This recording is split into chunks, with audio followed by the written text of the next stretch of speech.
Okay, we're back. Ang gusto ko lang kasi ma-define natin dito isang bagay na mahalaga. It's a principle that I have said ought to govern all of our elective posts. Know the limits of your office. Because if you don't, you are bound to abuse it. And that is part of the principle of holding politicians accountable for what they do. Yun ay kailangan nating somehow that thought, that general thought, has to, you might say, infuse life into our Constitution to make it workable and in respect of the sovereignty that has been entrusted to them through the suffrage process. We have some text coming in. 0916-736-1553. I would like to commend Senator Nene for fighting for the total ban of dynasties. Kanya lang ngayon ma-define. Second degree, fourth degree. To second degree lang ang gusto nila. Gusto nila, pero isang boto lang yun. Di pa kaya magbago yun? Posible. It might be, but not within that present composition of our committee. Hindi na pwede. Yung ba ipupunuin pa yan to 25 as was originally yun ang hindi ko alam, Ray, because dapat nga 25. To begin with, isang babae lang. Dapat dagdagan naman yung representation ng babae at saka ng IPs. Isa lang ang IP doon, si Waknang lang. Oo. Congressman Waknang from Cordillera. Oo. Wala na iba. But why? I don't know why he has not appointed any. I have no idea. Wala sigurong makita na mapapagkatiwalaan o I don't know. Smart enough or whatever. And then kung the more madelay yun, the more it would become unnecessary kasi marami ng mga diskusyon na hindi niya masalihan. I mean, the new appointees.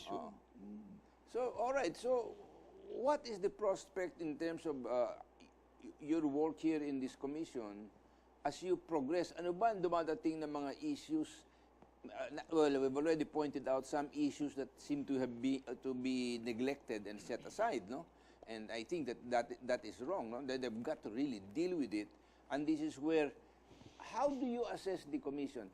Does it have the courage of its convictions? Does it have the courage of independent thinking? Are they manifesting or demonstrating wisdom in the way they conduct themselves? Or is it becoming a simple partisan affair? Ray, in all honesty, nakita ko from close range na yung commission na yan, number one, hindi nakikialam si President Digong. Hindi niya sinasabi, you do this or do that. Number two, nakita mo roon sa voting on the political dynasty, ako itong tuwa na one of those who voted, unanimous ang voting, unanimous to ban political dynasties up to the second degree. One of those who voted is Congressman Balindong. I want to mention his name because he is a political dynast doon sa lugar niya. May mga anak, magkamag-anak, occupying different positions, but he voted na itigil na yan. So, para sa akin, that gives hope to our people na pwede pala magkaroon ng panibagong pananaw ang ating mga delegado sa mga bagay na yun. What about the issue of, pag nakatatlong term ako dito na congressman, lilipat ako sa mayor. Pag nakatapos ako ng 3 term doon, babalik ako sa congressman, or after 1 term, I'll go back and run again for Congress. That's being defined. Well, hindi pa tapos yun. But there is discussion to what extent do we ban them from, jumping from one position to another. Wala pa, hindi pa tapos yan. Well, that's I can just encourage you to continue and to really bring quality to the discussions, rather than simply trying to anticipate what the powers might be, how they would want these provisions to be looked at. Kasi dito, itong exercise na ito, and I think people should remember it, and the members of the commission should remember it. They are acting based on the confidence and the trust of the people that they will do their utmost and they will do their best in terms of the totality. Kasi, alam mo, there is a new kind of thinking going on in the world today, and that is pluralism And under the guise of protecting the interests of minorities, it results in a very fragmented view of society. So rather than, in other words, and the discrimination comes because now favored minorities are given rights that others don't enjoy. So nabaliktad. It's like, for example, the introduction of the SOGI bill, anti-discrimination kuno. But what about if they discriminate against the others? Why is there no penalty for it? Tama In yan. other words, the question kung titingnan mo, ano ba tamang pananaw sa ating mga ginagawa dito, no? The rule of the majority or the interest of the majority seems to hold absolutely no importance for anybody. Basta sumigaw ko, ay naku, napi ako. Oh, you want a special law for you, ito, and you will not lack for people who will champion because somebody is crying.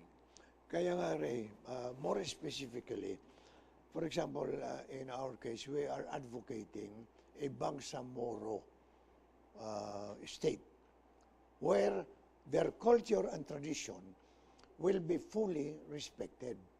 But also, the rights of the minorities, Christians, Lumads, living in that area should be fully respected.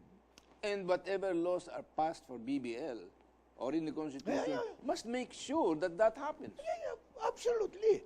By providing, kung hindi tugma sa mga patakaran ng ating saligang batas, that has to be nullified, yung mga legal provisions na yan. Alright, from 0949-690-1064, kung sa tagal ng panahon, ginawa na ng mga nakaraang Pangulo ng Pilipinas ang ginawa ni Duterte with political will, maganda na sana ang kabuhayan ng mga tao sa Pilipinas.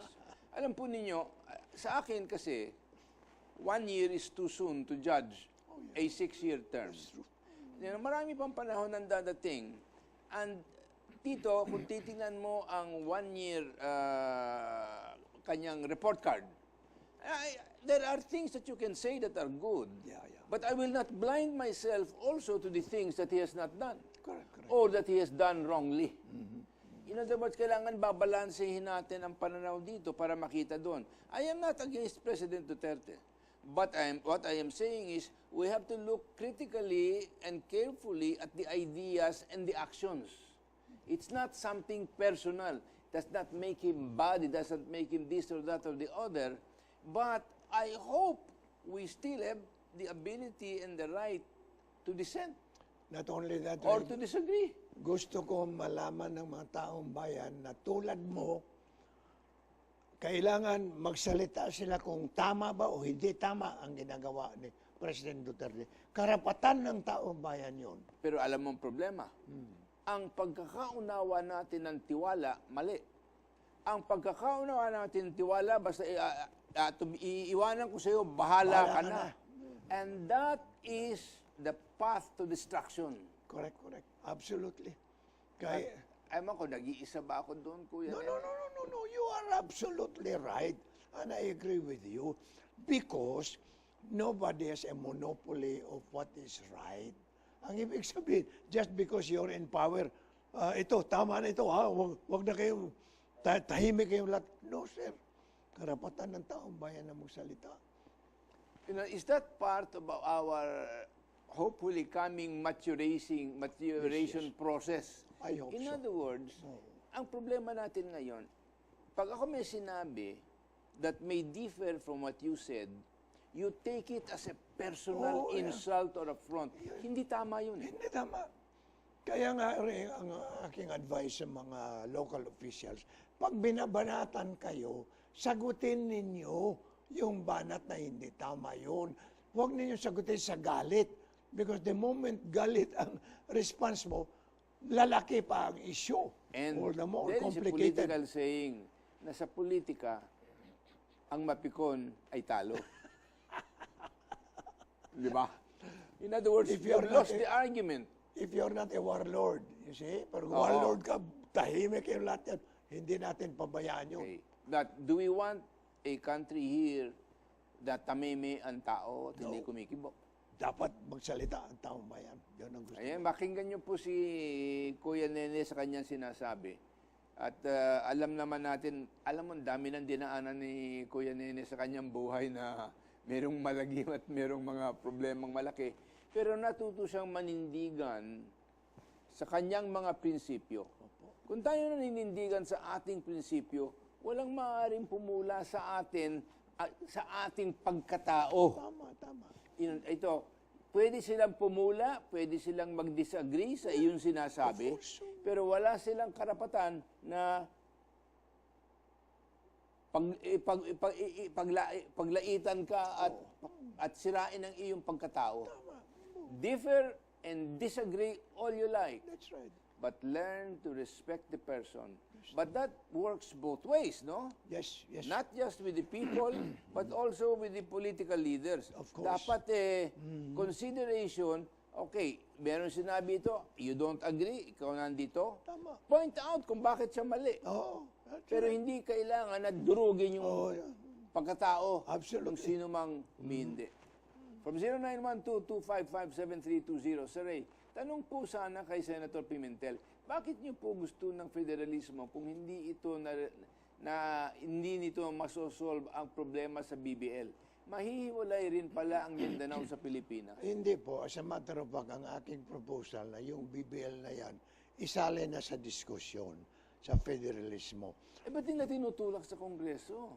Aywan ko, hindi ko alam ang ginagawa ng Kongreso, pero sa aking proposal, ang BBL dapat kasali na sa pag-uusap sa federalismo. Paano ma-adapt ang mga good provisions ng BBL? Kasi marami pang refinement na kailangan doon sa BBL na yan. Ang problema dito, if the terms of the BBL have been agreed upon between government and the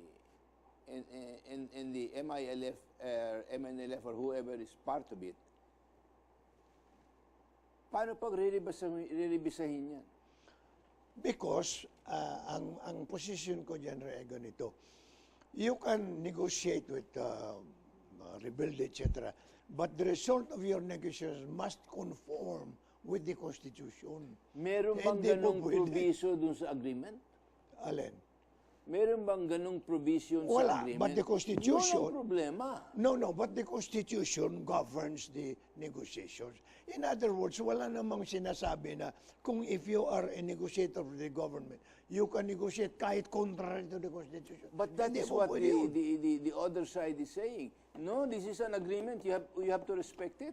Yun ang nga ang problema because it was to my mind, it was the fault of the negotiators of the Philippine government na pumayag sila sa mga unconstitutional demands na isingit doon sa agreement na yun. Hindi po pwede yun.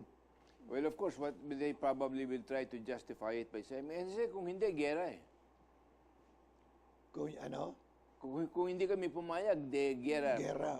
Putukan tayo ngayon. So, in other words, alam mo, yan ang hirap eh. Dito kasi, it's nagiging contest who will blink first eh. Oo, totoo yun. Di ba? So, in other words, kung ikaw ay nabubuhay o nagpanangangasiwa sa isang bansa, na wala kang mga prinsipyo ng pangangasiwa na iyong handang panindigan hanggang kamatayan, ay bibigay ka sa lahat because then everything becomes relative. That's right.